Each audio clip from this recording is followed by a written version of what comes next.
दोस्तों, आज हम आपके समक्ष एक अत्यंत विशाल और गूढ़ कथा प्रस्तुत करने जा रहे हैं, जिसके माध्यम से हम समझेंगे कि होली क्यों मनाई जाती है और इसके पीछे छिपा हुआ रहस्य कितना प्राचीन तथा दिव्य है। यह कथा न केवल धार्मिक और सांस्कृतिक महत्व की है, बल्कि हमें यह भी बताती है कि किस प्रकार सत्य और भक्ति की विजय हमेशा अधर्म और अहंकार पर होती है। तो चलिए ध्यान पूर्वक सुनिए, क्योंकि अधूरा ज्ञान मानव जीवन में अनेक कठिनाइयों का कारण बन सकता है। बहुत समय पहले, जब सृष्टि का आरंभ ही अपने प्रथम चरण में थी, तब ब्रह्मांड में तीन महान गुण सतोगुण, रजोगुण और तमोगुण संतुलन बनाए हुए थे। उसी समय एक महाशक्तिशाली असुर हिरण्यकश्यप अपनी तपस्या एवं अभिमान से भरपूर होकर स्वयं को सर्वोच्च घोषित करने की ठानी। उसने ब्रह्मा जी से ऐसा वरदान मांगा जिसमें यह शर्त रखी गई थी कि न दिन में मरना, न रात में, न किसी मनुष्य या पशु के द्वारा उसका वध हो सके। ब्रह्मा जी ने युक्ति पूर्वक कहा तथास्तु, और यही वरदान हिरण्यकश्यप के लिए दुर्लभ अमृता की ओर एक पथ बन गया। लेकिन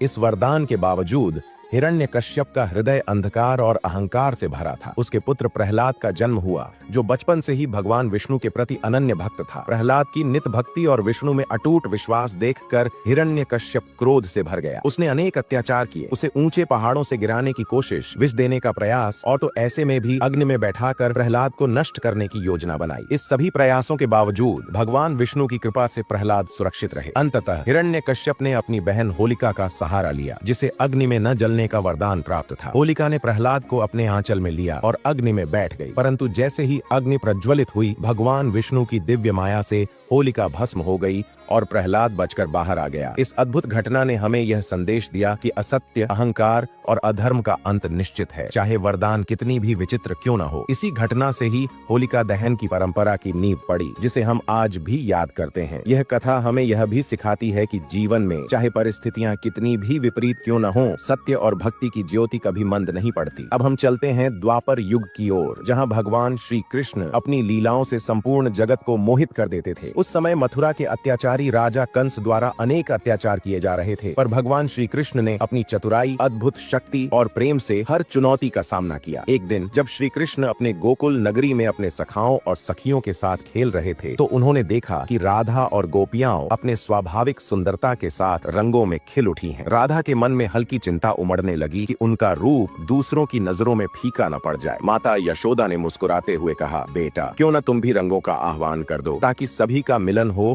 और रंगों के इस उत्सव से प्रेम का संदेश प्रसारित हो। श्री कृष्ण ने तुरंत ही अपनी सखियों के साथ मिलकर रंगों की छिड़काव शुरू कर दिया। जैसे ही रंगों की बौछार हुई, पूरे गोकुल में हर्षोल्लास की लहर दौड़ गई। यह वही क्षण था जब रंगों का यह पर्व जन्मा, जो आज हमें होली के रूप में देखने को मिलता है। इस कथा से हमें यह शिक्षा मिलती है कि प्रेम और एकता का उत्सव मनाने से न केवल जीवन में नई ऊर्जा का संचार होता है, बल्कि यह दर्शाता है कि हर मनुष्य में अंतर्निहित सुंदरता और सामंजस्य का संदेश छिपा होता है। दोस्तों, इन दो प्राचीन घटनाओं के माध्यम से हमें यह समझ आता है कि होली केवल एक त्योहार नहीं है, बल्कि यह आध्यात्मिकता, प्रेम, दया और सामाजिक समरसता का प्रतीक है। जब हम होली मनाते हैं तो हम न केवल पुराने बुरे कर्मों का अंत मनाते हैं, बल्कि अपने जीवन में नए उजाले की शुरुआत भी करते हैं। होली का पर्व हमें यह याद दिलाता है कि पहले सत्य की विजय, जिस प्रकार प्रहलाद की भक्ति ने होलिका के छल से बड़े असुर को परास्त कर दिया, वैसे ही सत्य और भक्ति हमेशा अधर्म पर जीत हासिल करते हैं। दूसरा, समरसता और एकता। रंगों का मेल हमें यह संदेश देता है कि सभी मनुष्य भले ही अलग अलग रंगों और रूपों में हों, परंतु अंततः हम सब एक ही मानव जाति का हिस्सा हैं। तीसरा, प्रेम और दया का संदेश। होली के रंग न केवल हमारे बाहरी संसार को सजाते हैं, बल्कि हमारे हृदयों में भी प्रेम, करुणा और दया की भावना को प्रज्वलित करते हैं। इस पर्व के अवसर पर हमें चाहिए कि हम अपने आप में नई उमंग जगाएं, पुराने गिले शिकवे भूलकर एक दूसरे को गले लगाएं और समाज में भाईचारे का संदेश फैलाएं। हमें याद रखना चाहिए कि होली की खुशियां बांटने से ही जीवन में सच्ची समृद्धि आती है। इस विशाल कथा के माध्यम से हमने जाना कि होली का जन्म कैसे हुआ, प्राचीन काल की एक गूढ़ कथा से लेकर कृष्ण युग की मधुर लीलाओं तक। आज जब हम होली मनाते हैं तो हमें यह संकल्प लेना चाहिए कि हम अपने भीतर की नकारात्मकता को दूर कर प्रेम, दया और एकता के रंग भरेंगे। दोस्तों, इस कथा से जुड़ी आपकी प्रतिक्रिया और सुझाव हमारे लिए अमूल्य है। कृपया कमेंट बॉक्स में अपने विचार